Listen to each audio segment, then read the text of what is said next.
Bismillahirrahmanirrahim. Assalamualaikum warahmatullahi wabarakatuh. Baik, kita bertemu lagi di seri mata kuliah opsi saham atau opsi dan saham. Ini di pertemuan ke-6 kita akan bahas tentang analisis fundamental saham ya. Oke, analisis untuk menentukan nanti kedepannya kita memilih perusahaan mana yang untuk dijadikan sebagai investasi. Nah, sebenarnya analisis ini untuk saham ini ada dua ya. Selain fundamental ini juga ada nanti analisis teknikal. Nah, untuk analisis teknikalnya nanti akan kita bahas di pertemuan ke-7.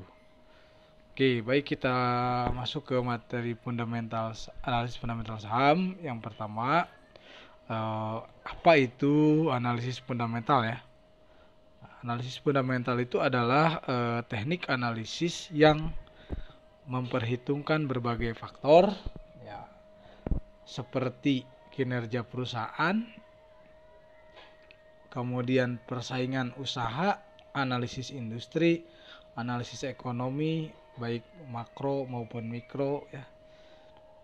Jadi lebih ke untuk melihat kesehatan perusahaan itu secara mikro ya, dan juga kesehatan ekonomi atau ekonomi sedang membaik atau sedang bertumbuh atau sedang inflasi atau seperti apa secara makro, secara negara begitu. Jadi dari sini dapat diketahui apakah perusahaan tersebut nanti masih sehat ya atau masih baik ya atau tidak. Kemudian dari pengecekan tersebut, investor dapat mengetahui mana perusahaan yang dalam kondisi baik dan bisa dipilih untuk investasi.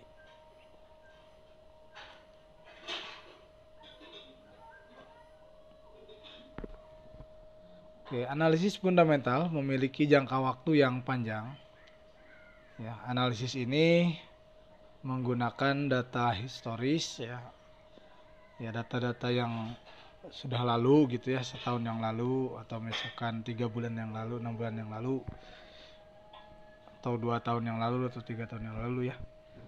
Nah, kemudian dilihat itu bagaimana kondisinya, dan nanti ada teknik-tekniknya tersendiri ya, dan ada caranya ya. Nah, teman ini untuk analisis fundamental ini seringkali menghadapi masalah, yaitu masalah timing, masalah waktu, dan juga masalah informasi ya. Informasi dari perusahaan-perusahaan itu secara detail atau valid gitu. Nah, itu kadang kendalanya di situ ya. Kemudian analisis fundamental ini dapat dibagi menjadi 4 kategori. Yang pertama dari sisi faktor ekonomi ya, kemudian yang kedua dari faktor keuangan dan moneter, selanjutnya dari faktor politik, kemudian yang keempat dari faktor eksternal. Apa saja kegunaan dari analisis fundamental saham? Analisis fundamental memiliki beberapa kegunaan ya bagi investasi saham ya, antara lain: 1. Dapat mendeteksi saat yang tepat untuk masuk atau keluar dari pasar saham. Dengan mengetahui bagaimana kondisi ekonomi sebuah negara, kita dapat mengetahui kapan kita harus berinvestasi ya.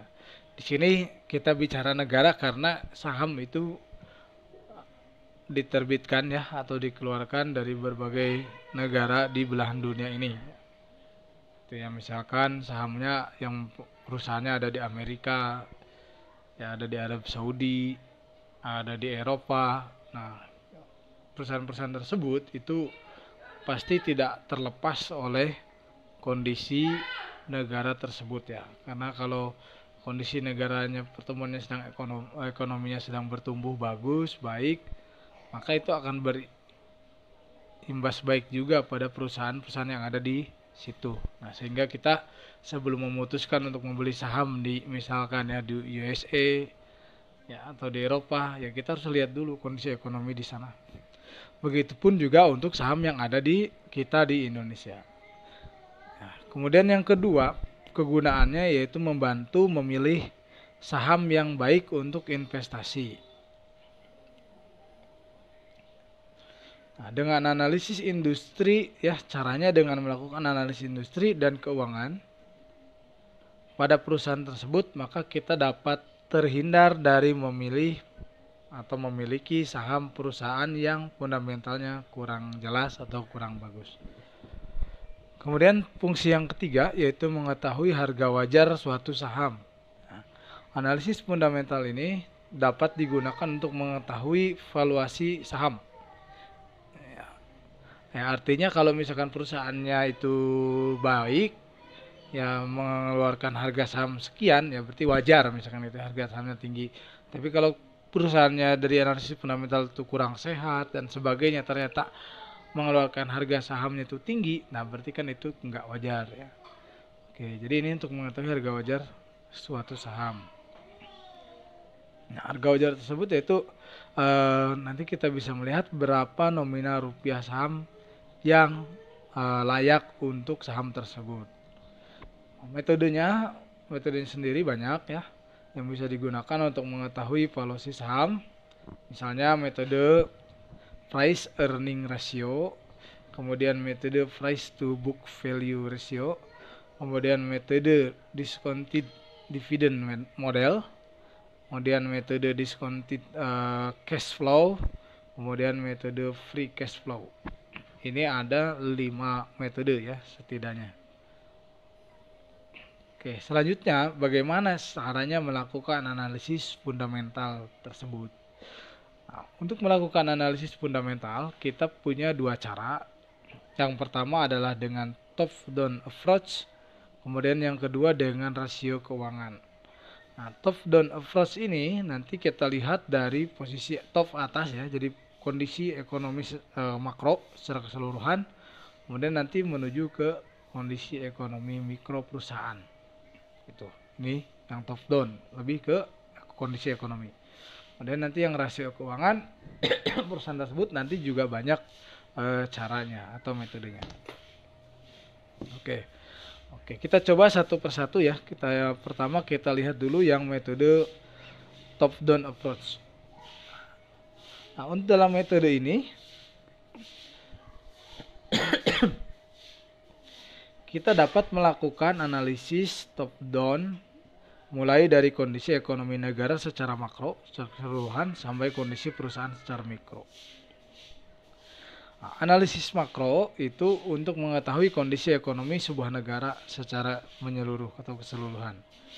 Nah, kita perlu melihat apakah ekonomi sebuah negara itu masih bertumbuh atau bagaimana kondisi inflasi ya, atau inflasi tidak sedang mengancam pertumbuhan ekonomi tersebut, tidak gitu ya, dan sebagainya.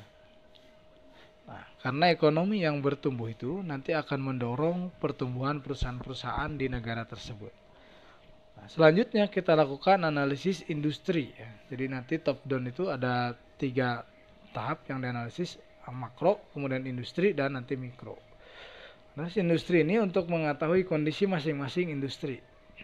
Kita perlu mengetahui apa saja sektor industri yang paling memiliki peluang untuk bertumbuh ya di negara tersebut. Misalkan contoh di negara kita misalkan sedang banyak pembangunan infrastruktur. Nah, berarti industri yang akan bertumbuh itu yang paling dibutuhkan berarti kan industri-industri yang menyokong atau menunjang pada infrastruktur. Ya, misalkan perusahaan yang membuat beton gitu ya, menyediakan besi dan sebagainya. Selanjutnya kita lakukan analisis yang ketiga, ada analisis mikro, yaitu untuk mengetahui kondisi perusahaan ya, secara mikro, skala kecil ya. Nah, jadi skala perusahaan. Nah, dengan yang dapat dilakukan misalnya dengan mengukur kesehatan keuangan perusahaan yang dilihat dari laporan keuangan yang dikeluarkannya. Untuk beberapa perusahaan yang sudah TBK gitu ya, yang sudah open, itu biasanya laporan keuangan